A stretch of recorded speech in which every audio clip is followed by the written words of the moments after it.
My printer got a little funky here, but that's okay. We can still read it. So wherever I see A, I need to plug in a -3.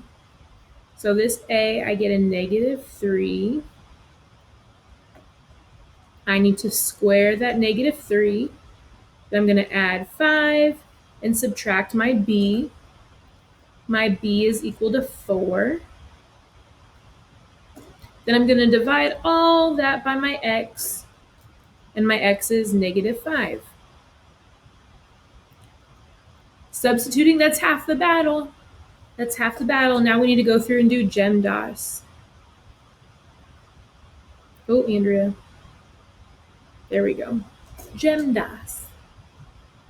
So first I've got my grouping. Remember the grouping of that fraction bar, the top part and the bottom, I got to do those separately before I can do that division. So inside that top grouping, do I have any exponents? I do.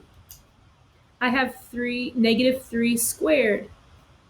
That means I'm doing -3 times -3. -3 times a -3 is going to give me a +9. Some people were doing 3 times 3, getting 9, and then just putting the negative in front of it.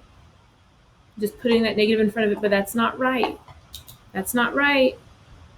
I have to do -3 times -3 because A is the -3. The negative's got to stay there. Then I still need to add 5, subtract 4, and divide all that by -5.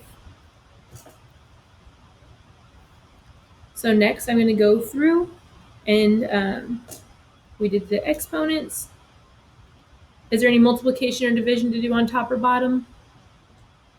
No. Any addition, subtraction? Yes. Yes, we have addition, subtraction. So up top, 9 plus 5 gives me 14. And then 14 minus 4 is going to give me 10.